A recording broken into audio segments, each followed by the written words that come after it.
Welcome back to Spectrum Sundays, where we introduce professionals and self-advocates who play an important role in the autism community. This week, we are very excited to welcome Larrnell and Onikage of the Autistic Delicatessen, which is a video series and a podcast about all things food and drink from around the world. So welcome to both of you. Hey.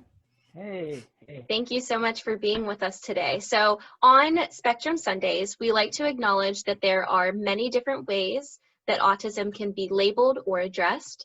So there's person first language, which would be saying person with autism, and then there's identity first language, which would be saying autistic person.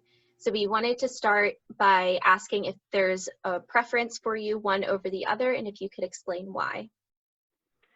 I would say for me, autistic person is fine because it connects to the person, that has autism, and it really shows the person within that. So I go with like autistic person. For me, I would pick identity first or autistic person, because using person with autism is like detaching the label and the person, and I feel like autistic person, they're autistic, but you still treat them as human. And that's what's most important, to acknowledge a person as a person, and then accept and celebrate anything that comes along with their identity. Thank you for sharing that with us. No worries. Thank you. So to get started, could each of you give us a brief resume of your life experiences and your education? Larrnell, if you want to go first, that's fine. Yeah, sure. I first started with Connecticut School of Broadcasting. I graduated from there the day before, when it used to be in Davie, Florida, one of the chapters. So basically, it's a private school where you learn TV and radio. And then before that, I interned on commercial radio at 99 Jams in Miami, in Hollywood, in Florida. And then basically, after I graduated from Connecticut School, I interned at both like commercial and public radio in the South Florida area at WRN, as well as at Y100 and all that stuff.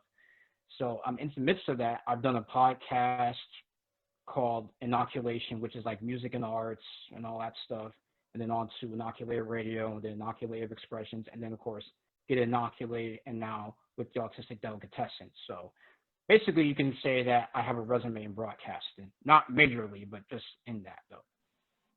Very impressive. How about you, Oni? For me, I've always been interested in creative media. When I was young, I wanted to do art, but I didn't get any of the qualifications.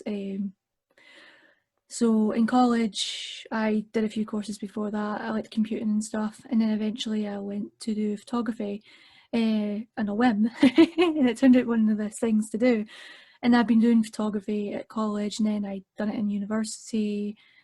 Done projects here and there, some that did lead into more of my diagnosis and autistic stuff. And then I continued doing more creative stuff, not just photography, videography, in another year uni.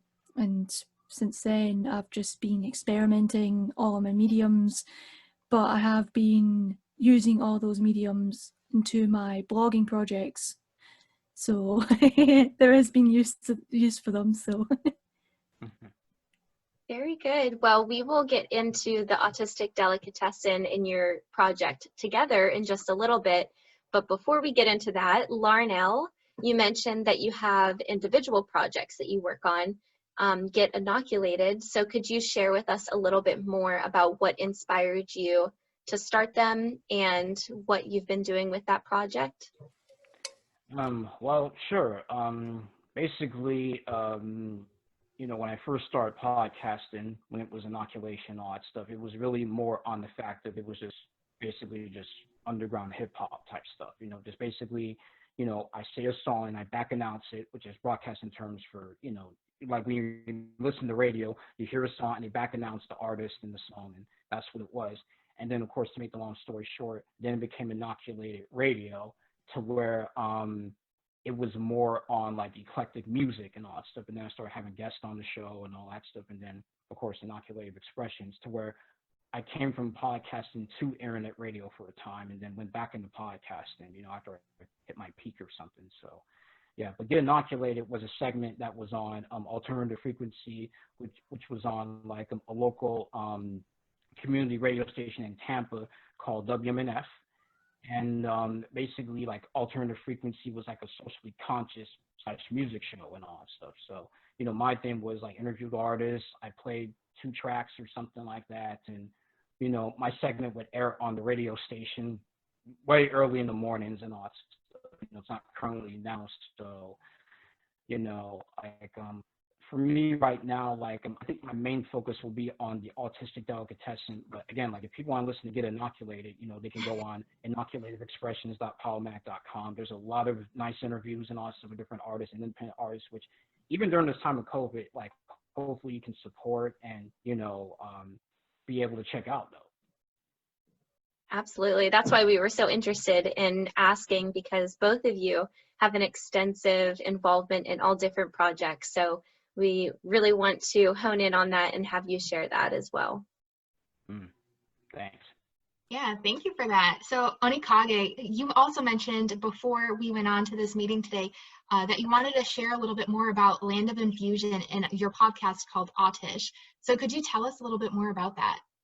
Sure thing. Land of Infusion is a blog project I've been doing for over 5 years, which primarily is tea and infusion reviews. I review various teas and infusions. It's been a special interest of mine for quite a few years, and it does have a YouTube, but it's not as active, only like maybe 2 or 3 videos. So the blog is the main medium for that. For Autish originally started out as a blog. It's now expanded to the podcast, which is actually quite known for, which is great. And also a YouTube. I also do YouTube videos as well. So it's a mixture of showing acceptance, appreciation, and also showing other people's stories on video, on audio. And the videos is usually discussing more things, either simplified or in detail. Usually the blog has more details than the video, some of the videos, about various things about autistic people, or maybe my experiences, or things like stimming and stuff. And a lot of people tend to be interested in things like that, just to know what it is. So yeah, those 2 are my main individual projects I'm currently working on. That's amazing. It's so important to share those real life experiences. I know for a lot of my colleagues, they get their experiences from a textbook or maybe some documentaries, but having those real life firsthand experiences to explain what it's like firsthand is so important. So thank you for that. No worries. Exactly, Francesca. And that kind of leads to what we wanted to know from you next. You mentioned that you're both on the autism spectrum. So we wanted to ask how that has shaped your life and your career goals. So Oni, you kind of went into this a little bit more, but maybe if you wanted to expand on that and how it's specifically shaped your life and your career goals. Well, I was late diagnosed. I wasn't diagnosed till I was 25, and since then it has shaped my perspective a lot, which is fantastic. It's also helped me provide experiences to others as well. And one of the primary things that I do love being autistic is that my mind is creative focused. So it just helps with my creativity, and also it has provided a lot more opportunities for me, whether it's just talking to other advocates or guests, even if it's just online and such. And I've met a lot of friends that are on the spectrum, with groups and stuff, or even the occasional online person I've met in person, like one advocate. It's just it's given my life more purpose, really, and I'd like to continue forward with it. That's How amazing. about you, Larrnell? Well, for me, like I was diagnosed when I was much younger as a child, And during that time, there really wasn't too much like autistic resources or something like that. Or like I remember like when I went to first, I was in private school, and I was kicked out because they couldn't handle a person with autism, or I should say autistic person. Sorry about that. Um, and then it wasn't until I went to public school to where like in Florida, I don't know how it is in New York and Pennsylvania though, but they had ESC classes, or things to where like I would see a speech pathologist and see a guidance counselor on my autism to be able to get through some of the stuff like because I would have like kind of like like stuff with like reading and stuff with math and all that type of stuff. So during that time, it's been very like helpful for me and all stuff to be able to navigate through stuff. And then I think throughout the years, like through my autism, I was trying to like basically like try to like accept myself. And then other times I thought to myself, like, why do I have this? Like, why exactly do I have autism? Because, when you haven't been around as a kid, like other autistic people, and basically just, because I've been in the classroom in ESC class to where there's been people with different things, like, whether a person had I've seen a kid that would have a grand mal seizure and just fall out and then foam at the mouth and all that stuff. And then other ones that would have behavioral type stuff to where they push down the desk and you'll have to call code green and all that stuff for people to get out though. So it's basically different things, but never people that are autistic until, of course, years later and all that stuff, to where I can be able to like have conversations though. But for me in my life, I guess it's helped me in creativity because for some reason, creativity and being introspective has been helpful and all that stuff, And at times, like, it's kind of tough for me to look at people and all that stuff ever since I was a child or something like that because I was scared. And then, of course, I learned how to speak better, too, as well, through, my parents and, of course, speech pathologists and all that stuff that really helped me say words and do all that stuff, taking those programs in school. So for me, like, I think it's been a learning process as well as it's been a benefit to be able to use like for the Autistic Delicatessen Autistic, because that's one of those projects to where it's really been the most consistent I've done with, an autistic person because, I've had other projects in the past which have not gone so well, but, in this case, I'm glad to work with somebody with Onikage to where like she, like to where we can be able to have different experiences. She got diagnosed, like what you mentioned, at 25, and for me as a child and all that stuff. So for us to come together and have those different types of experiences, and plus I've been a guest on her podcast, it really brings like a level of different levels of autism because, you would think that, because when I was growing up, I thought like people would just get autistic as a child and all that stuff because it wasn't until like a child psychologist kind of diagnosed me firstly as mentally handicapped and then later as autistic and all that stuff, So, and also another thing too is like learning that it's not just, only males can get it, but also females can also get it too as well. Right. And something I gathered from both of your stories, thank you both for sharing so much about it, is that no matter who you are, no matter what age you receive a diagnosis, it's a journey and it's a learning process for everybody involved. And something I want to point out is all of the positive things that have come from your diagnoses.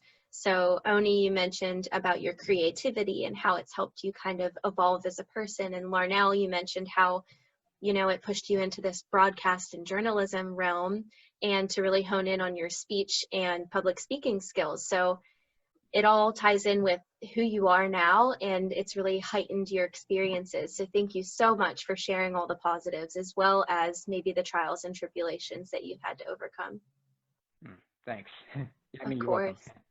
Yeah, thank you, Megan. I was going to say the same thing. It's so important to see hope within yourself and with other people who might be on the spectrum because who knows what the potential is. And you two are great examples of people who have really created a lot of success even with your diagnosis. So thank you so much for sharing that. And I'm really glad that you brought up that about how you've collaborated with each other, because I was wondering how that started. What inspired you to create the Autistic Delicatessen? Well, I guess I'll go first on that. Well, me and Oni, like before, were just like talking about doing projects in the past. And, she already had other stuff. So at the time, like I remember when I first reached out to her through Autistic Facebook group, that's how we first met each other. She was trying to look for guests for her Autist show. And I was thinking like maybe I should be a co-host. So I was trying to say, oh, are you looking for a co-host and all that type of stuff? She said, no, I'm doing this myself. So, but if you want to be a guest, so, basically to make the long story short, I became a guest on her show. And then during the pre-interview, we had such a good like rapport with each other, Then it was more about, and let's try to find some ways to work with each other. Like maybe in the future we can work with each other, And then I remember I saw her tea blog, like Land of Infusion, and then basically like in people that I knew of, like basically were telling me, hey, Larrnell, maybe you should do like a food blog or something like that, because on my Instagram I always, whenever I'm out, I would post some things on food and all that type of stuff. Check out my Instagram. It's like, you can say I'm a foodie or something like that, so that's what it is though. But from that, then I had this idea, like after looking at her tea blog, to where like I wonder if Only wants to do like a food and drinks podcast with me or some type of project like that. So what I did was I basically reached out to her via Facebook Messenger and then gave her the title, because in my mind it was more about the Autistic Delicatessen. Because here's the funny thing about Delicatessen. Ever since I was a kid, like or going back to high school to my speech pathologist, something that I will always say, that I would certain times say to her, would be like Delicatessen. Because I think I probably got it from either a Seinfeld episode or I looked which is interesting. Like if you look at Cat's Delicatessen, in the Seinfeld episode, if you watch that, it was just something that just stuck out to me, or maybe I got it from a rap album or something like that, underground hip hop thing. And from that, it just stuck. So when I thought about this, to make the long story short, to make this idea, I just thought Autistic and Delicatessen. And then when I looked up Delicatessen, it was like meant to be a variety, like a place to where there's a variety of different types of foods and all that stuff. So on the show, we would talk a variety of different foods and drinks and all that stuff. And then I shared it with Oni, about Autistic Delicatessen. And of course, I had the music from a person that that's one of my connections, Bat Sauce, who created the theme music for us, which is very good and all that stuff, And then like I had the theme music already, and I had the idea, and then I shared it with her, and she said, "Oh, awesome, let's do this." And I was like, "What?" It was just like we didn't like have any other names for it. She just immediately went for it, and then basically the rest is history. So going off of that, Francesca and I have this series, Spectrum Sundays, which kind of aligns with what you do, a collaborative series. And that's why we were so interested to know about how your collaboration started, because we definitely see a value in it. And we're able to share our expertise and our ideas, and it really just helps flourish what your original idea is to just become and grow so big. So as we start to continue planning to invite new guests and different kinds of guests, we wanted to ask what you keep in mind when you're planning on who to invite on your show and what guests on your series, how you go about that process and selection process. To put it short, we look for various people from various walks of life, whether they're a food advocate, whether they're a chef, or they make food for fun, or they're a blogger. All of them have one thing in common: they create a community around food, and food is what brings people together.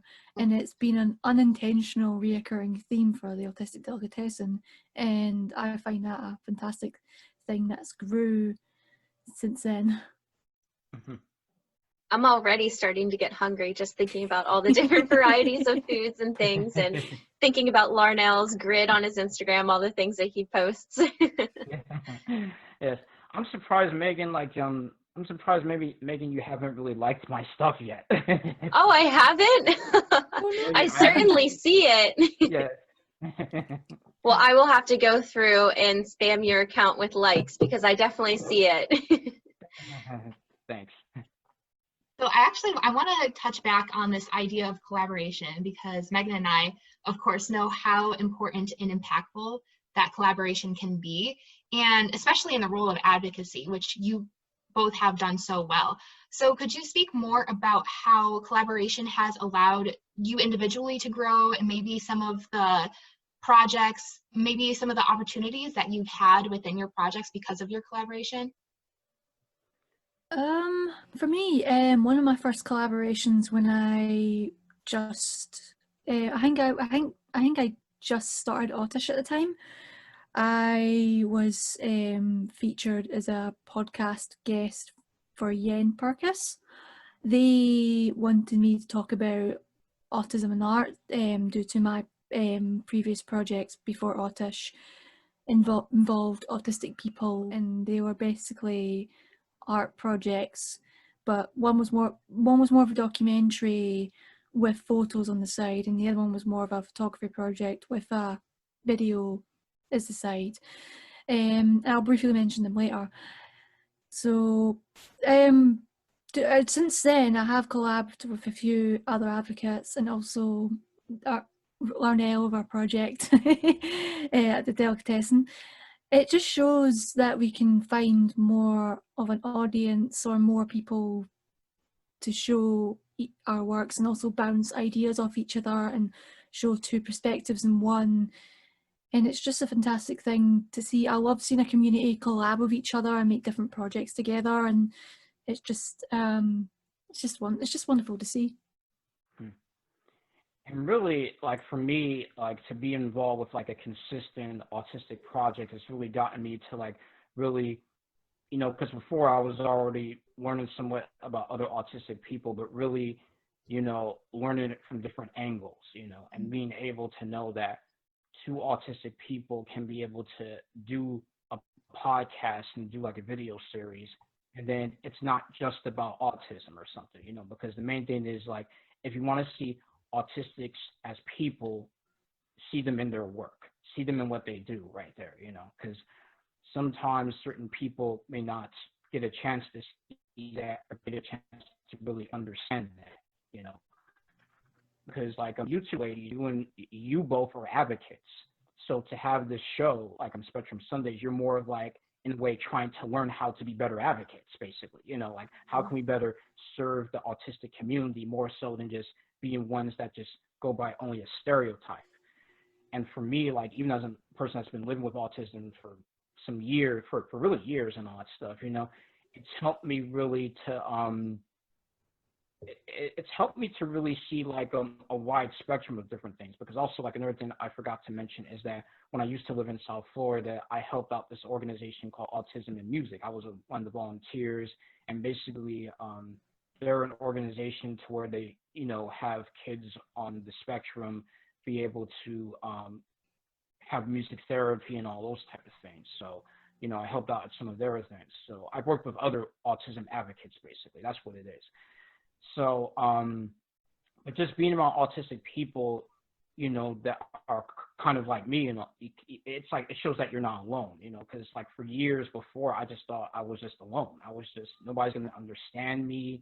If I mention autism, then people are just going to laugh, or people are just going to, kind of like think I'm weird or something, but really to, I guess like from that, like who would have thought that I would ever do a project like the Autistic Delicatessen? It's like I never honestly ever thought that I would ever do something like this, or even do something in the realm of food and drinks, because before, like my previous stuff was more about music and arts and storytelling and poetry. That was my wheelhouse. But food and drinks was more about like an outside thing. But doing this, it just got me more into like, man, I want to do more of it, and hopefully we can take this down the road, or having like some video segments to where like, and after this whole COVID thing, hopefully we can travel and all that stuff. That's my biggest hopes. I really love that you brought up music therapy, because the school that I worked at, which is specialized for children who have autism, and they're on the more severe end, so they have severe communication skills. When they are in music therapy, or when they're in their movement therapy, which is like dance therapy, it's so amazing how their day just changes. I think that is something that we need to explore more, because Megan and I will be both professional therapists within the next few years. And even though we're focused on speech and language, there's definitely ways that we can collaborate with different arts, movements, and really bring in some of that into our therapy. And there's so much potential there for children and even adults to grow with music therapy, art therapy. There's so many different types of creative therapies. So thank you for sharing that. Oh, sure, definitely, no problem. So kind of shifting gears a little bit back to what you spoke about, Larrnell.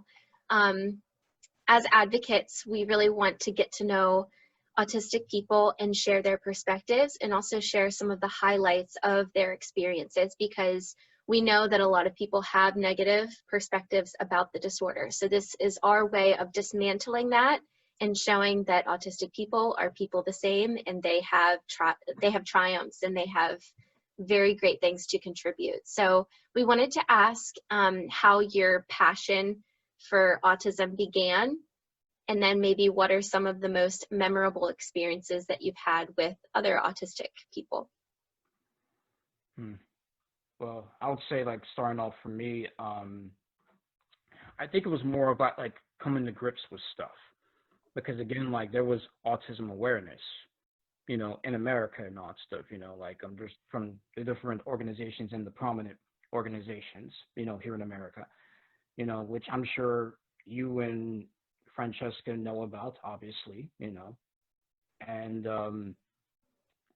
I think it was more about learning myself how to be more comfortable with it, even the fact of like feeling that, well, who else in my family has autism?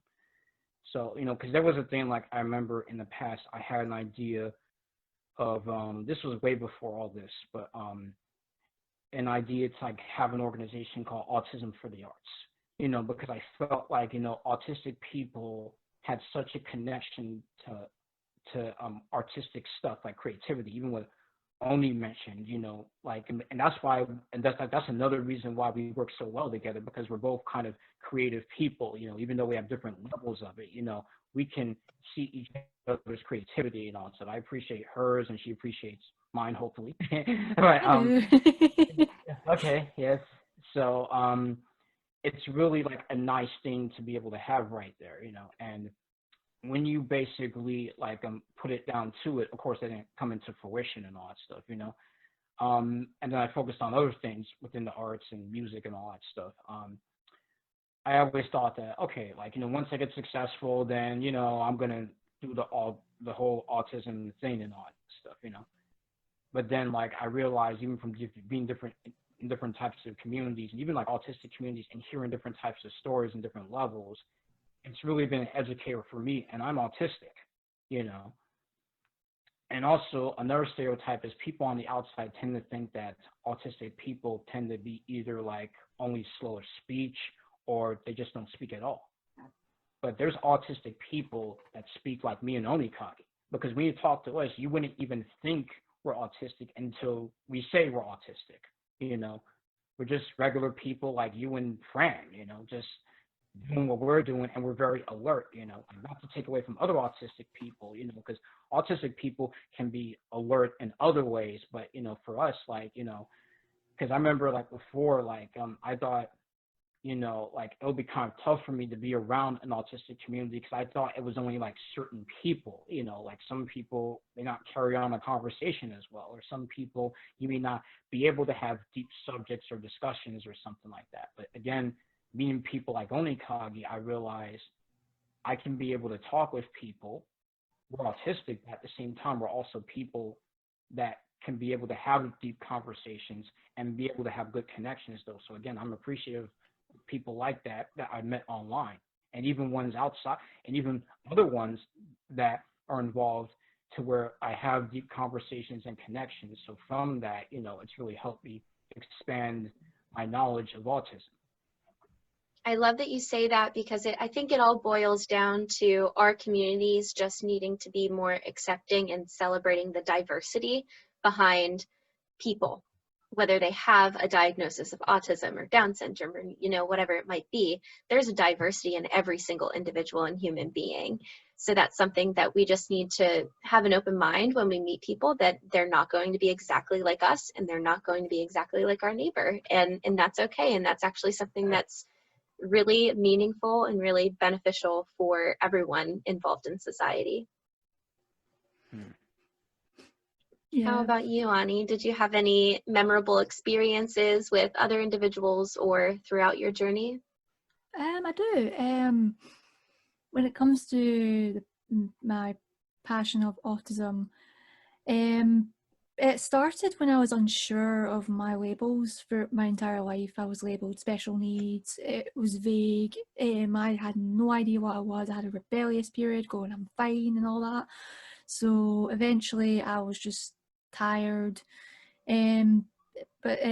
But someone close to me who recently had a diagnosis at that time of being autistic basically told me I was a walking textbook. I had the symptoms basically, and I trusted them, and they're probably one of the few opinions that I trust. So I was like, okay, I'll look into to see if I'm autistic, so I don't need vague labels anymore. And eventually, I did receive that diagnosis, and it helped me look more into the autism spectrum, find communities. I started researching more communities when I was at university, and I created a few projects via my photography channel.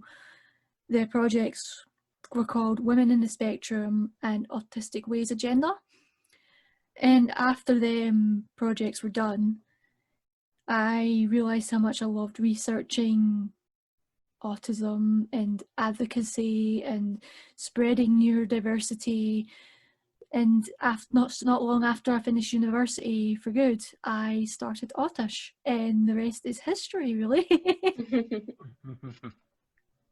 Yeah, and I really like how both of you touched on the fact that awareness is kind of the first step, but then after that is acceptance, which can be a little bit harder, but it's also so important to really embody that acceptance so that also everyone else can help accept you as you are as well, not just so you can accept yourself through your challenges that you might be facing.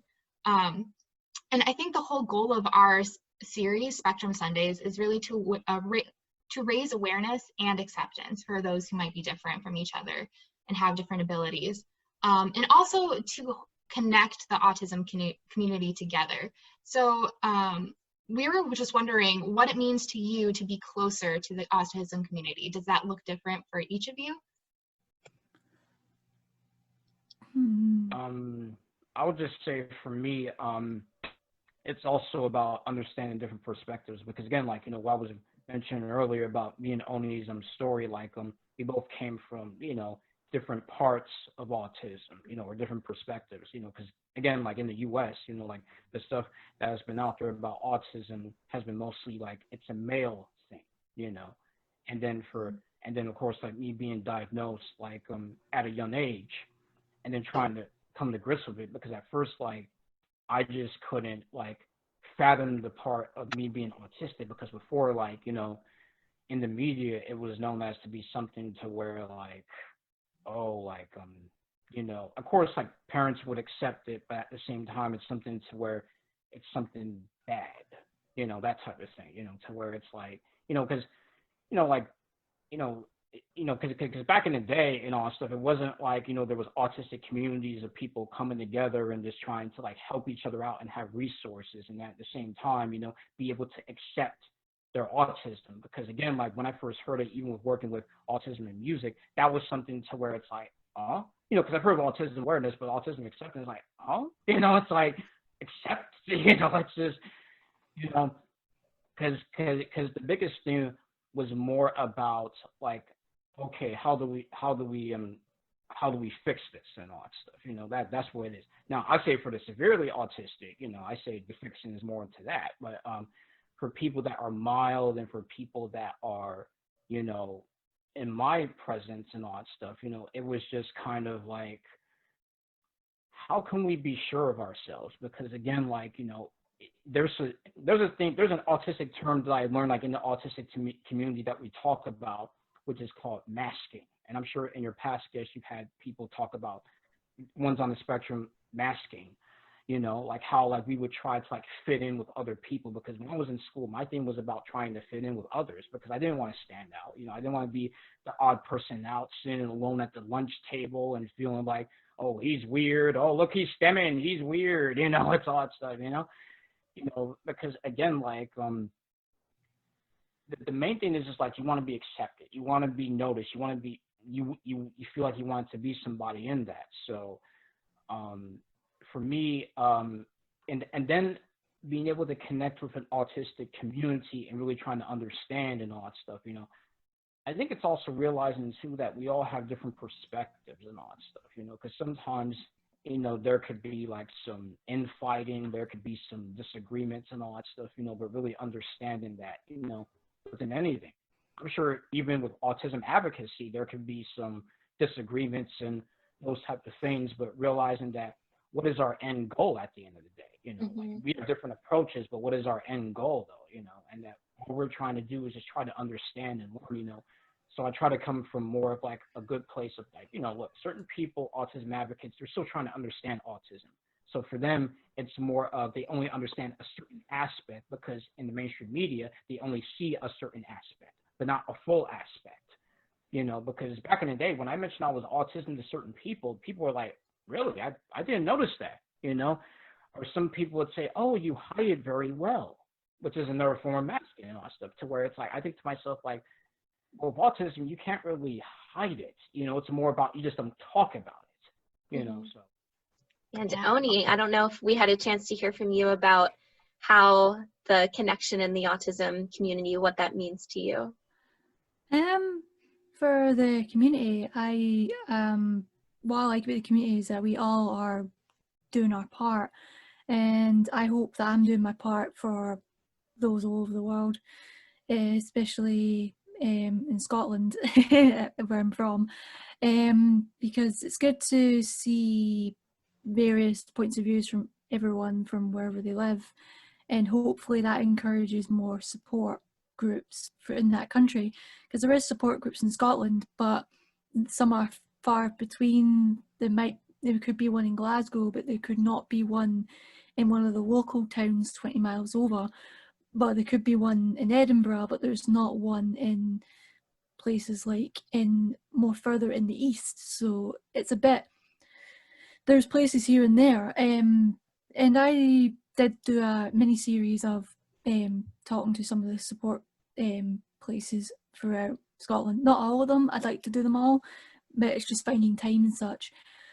But like any community, there is, as you mentioned, there's a bit of I could say discourse, not just disagreement. It could be discourse. Like there could be a huge debate about one opinion about autism, and I've seen it in various communities, whether it's LGBT or even just neurodiversity, because I'm also involved in like LGBT and things like that as well. So, but in a community, the thing I think helps the most is we just say our points, and all our opinions are valid at the end of the day. And I feel like we should focus on the end goal is acceptance, and hopefully more of appreciation as well, because I like to focus on appreciation as well. It's nice to see something positive when you view autistic people, no matter where you are in the spectrum. That's what's a wonderful thing about neurodiversity, the diversity of brains, that really needs to be appreciated more. Thank you for that. So as advocates, Francesca and I understand or are interested in understanding things that need to be changed and improved to help individuals with autism to thrive. So what are some, we kind of covered this a little bit, but what are some misconceptions or barriers that are associated with autism that you'd like to see changed? I guess I'll start this time. Autism is still seen as a gendered condition, and that's also related to outdated information still being used in the medical field, and that's one of the main things that should be changed. Autism doesn't matter what gender you are, you could be autistic, and anything that is outdated needs to be updated. And I'd also like to see more support groups and centres for the community, whether it's in the UK or in America or in Europe or even in the Asian countries as well. Around the world, there needs to be more support for autistic people, especially for those around the world that don't have as much support at all. That's what I think should be improved on.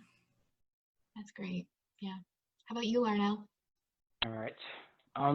I think more of like, of course, I concur with some of like what Oni has said and all that stuff, you know, and even like, in terms of that, I think there should be more of like, you know, balanced discussions, kind of like what you ladies are already having with people on the spectrum, even for advocates. I think like it's good for advocates themselves to be better listeners and learners, you know, to really understand the autism community.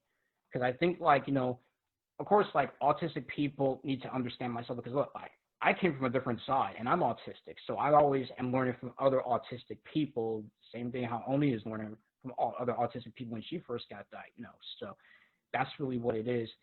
And yeah, and understanding that it's not just gender, but it's also things within race and all that stuff, you know, like different people, like for example, the Black community in America,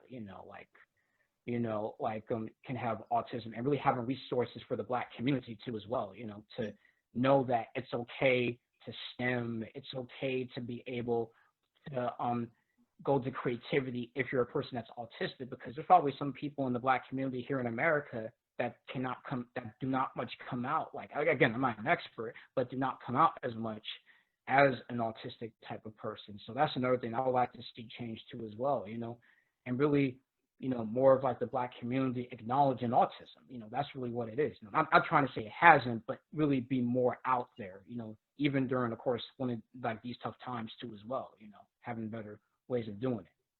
I'm so glad that you made that point, especially right now. We know that we are going through a challenging time within America to encompass diversity in everything that we do and appreciate it. So something that I learned recently through my speech pathology education is that in a different disordered area, Parkinson's, it's mainly stereotyped to be older white men. And if we think about how autism is stereotyped, it's young white boys.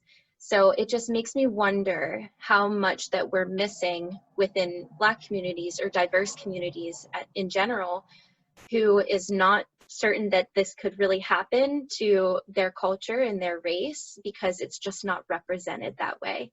So thank you, Larrnell, for making that point, because it's something that we as professionals and advocates definitely want to hone in on right now and know that this is a need that we need to fill and go forward so that we can see patterns if it's really less occurring, or if it's just a matter of perspectives that people don't think that it does happen within this community. That way we can help get them connected with the resources that they need if it's present in their families and in their communities. And also, like, another thing too as well is that, you know, like there's been like some prominent like people like in the celebrity community, like, you know, on the Black side, on the Black American side, like people like Holly Robinson Peete, as well as with her Holly Rod organization, you know, Yes. like because her son has autism, you know, and also too, there's Toni Braxton, to where she had a commercial in the past to where like one of her sons or two sons was diagnosed with autism. So, you know, there's people in the community that have been coming out, but I think it's more about really having more acknowledgement and all that stuff, you know, and that's really what it is and all stuff. So, because it's good that they have these organizations and all that stuff, you know, or these different things that they connect with, but I think it's more about really understanding the personhood of autistic people and all that stuff. Because look, that's something that I'm learning, I'm continuously learning. So that's why it's good to even have like more diverse conversations, more workshops, to where like autistic people can be the front and center people that can be able to speak for themselves and not just only the advocates. The advocates can be on the side and be able to help them. But at the end of the day, autistic people that are able to speak for themselves, let them speak, as adults, because also like another thing too, like from the media, is that they just see it as autism here in America. I don't know how it is in Scotland. In the UK, probably the same thing, is that only autism is only a kid's thing, but not really so much an adult thing. How does an adult function 25 to 35 or even 45? Like, how do they function, in a world that's so different? And being a neurodiverse person that's so different than the very neurotypical people, So really, I think it's more about opening more dialogues to that, And I'll say even this, even for the more prominent autistic organizations and all that stuff, even here in America, me personally, I think it's good to reach out to them and talk to them and educate them on how they can be better advocates, kind of like the same way how you and Francesca are doing and all that stuff, to really have these conversations and know that minds can change and all that stuff if they really understand, because sometimes autism advocates only get so much information. So for them, so really, it's like autism advocates are the students. They're the ones that are trying to learn from, like the professors that give them information. So really, it's all about them being able, because this is how they can be better advocates. It's not about pushing aside autism advocates, but it's more about saying, hey, you can be a part of the conversation too, and you can be people, just like with Black Lives Matter, be able to learn for yourself, and then also be able to stand along the side, and then have the autistic person be able to speak and be able to say, okay, here's the needs that we have for the autistic community, if that makes any sense. Thank you for that explanation and encouragement as well.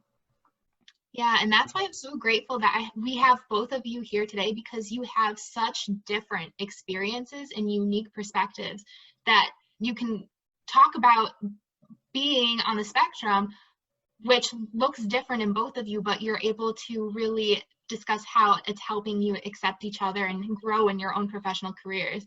So for some of our other viewers who watch our series, we have many who are on the spectrum, who are adults and newly diagnosed, or maybe who have had the diagnosis for a while. So what kind of tips or advice could you give them to help them pursue their interests through projects or a career like you both have? Well, I'll go and start first. I think for me, I think it's more about finding an interest that connects with you, whether it's within arts, whether it's within music is also within arts too as well, like medical stuff, history stuff, science, all that type of stuff. Find something that you like, that you can be able to focus on and use it as your sense of release.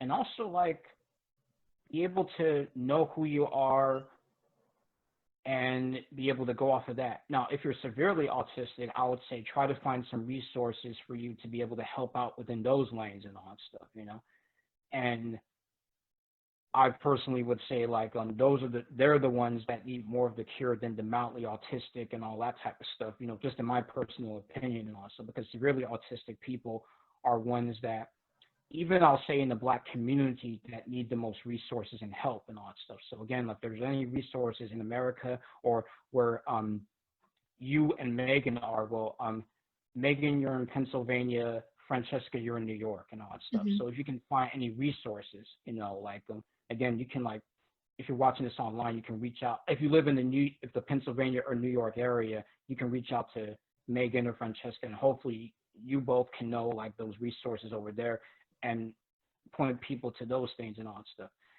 And also another thing too that is that I just want to add this on too as well and all that stuff, is that any autistic person, even during these times right now that are dealing with mental health issues and all that stuff, even during the whole COVID situation also, because again, people say, well, Larrnell, how do you know autistic people can have mental health issues? And it's look, there's a lot of possibilities right here and all that stuff, So don't think that autistic people cannot also be going through other mental health issues too as well. It's not to paint a broad brush, but it's to say people that are watching right now is that, if you are having mental health issues too as well, that besides your stemming and all that stuff, which there's nothing wrong with that, but if you're dealing with anxiety and all that stuff, being at home and all that stuff during COVID, like again, like I say, talk to somebody, talk to a good therapist, and talk to somebody that really has expertise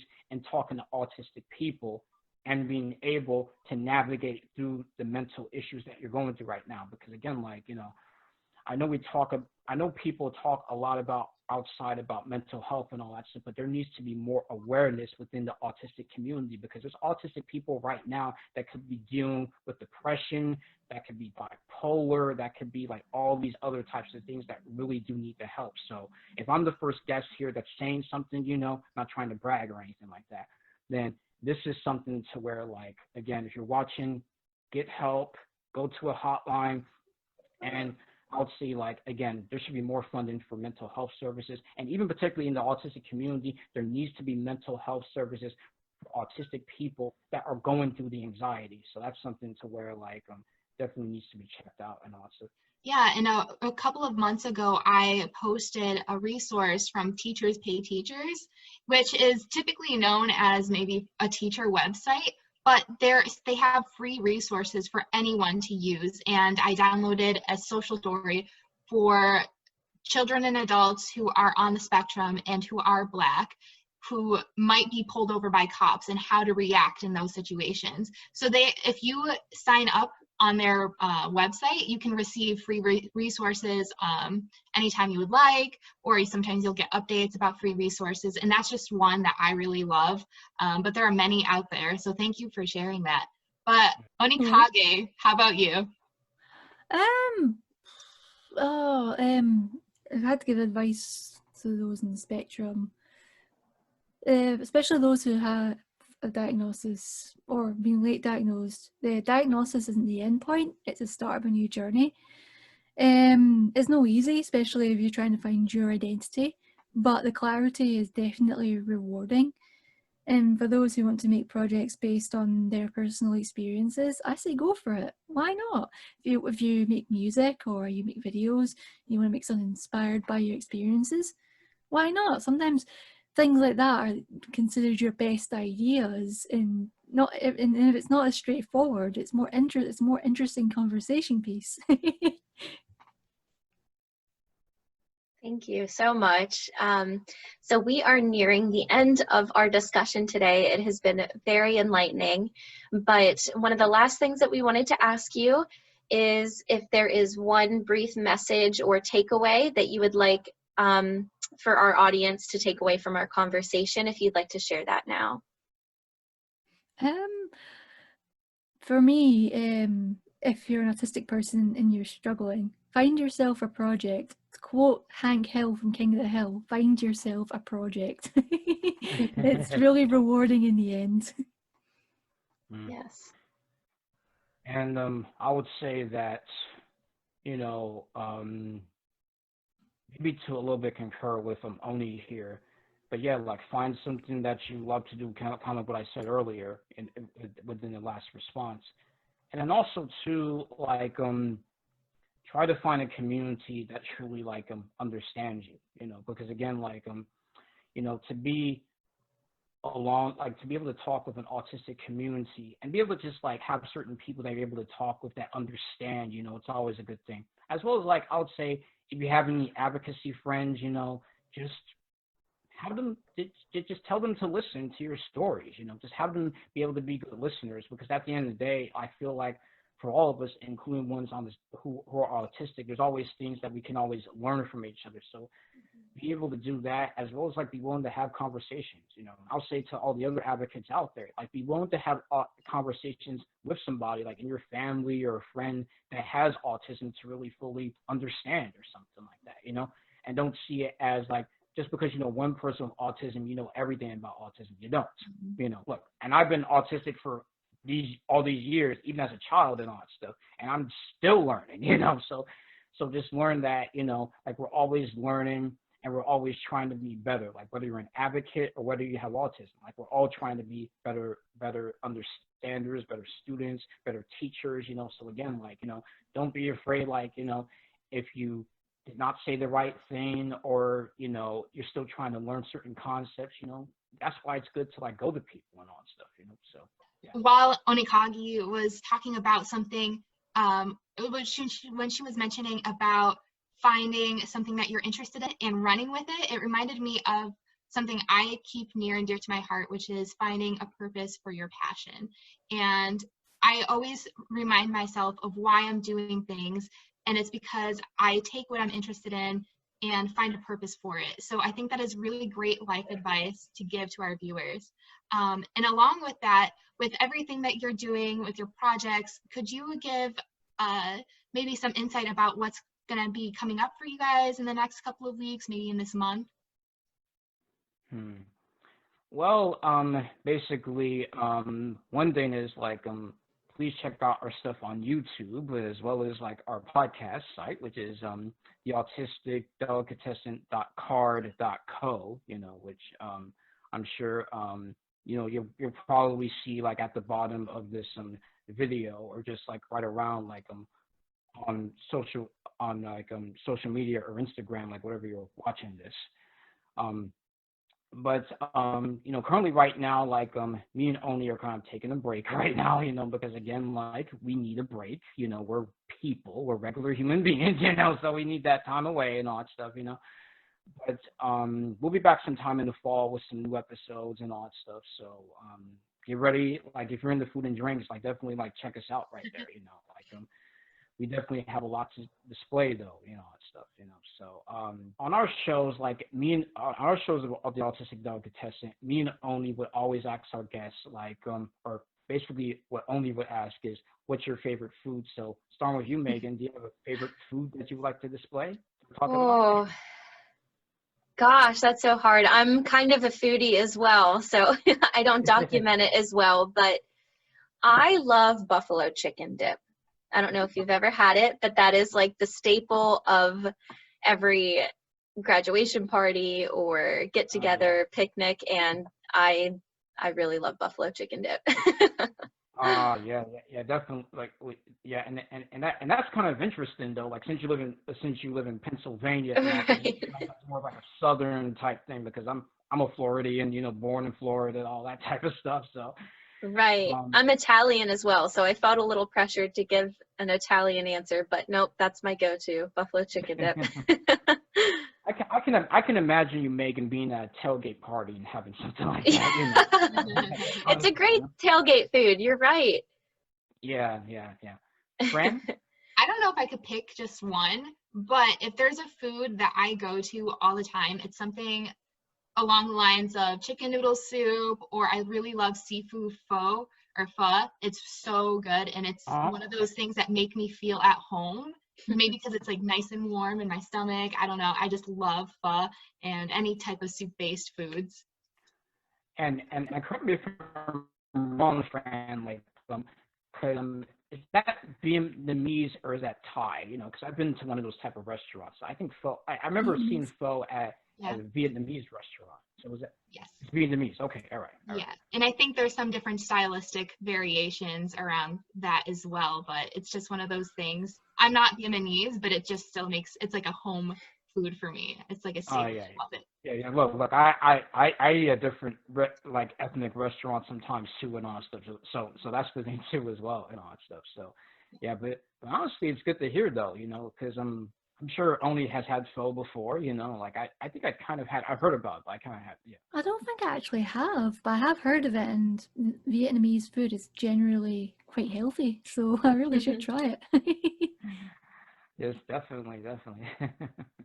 Well, thank you all so much for being here and sharing your experiences. It really means a lot to us and a lot to our viewers as well, who will continuously check our page and go back to see your videos.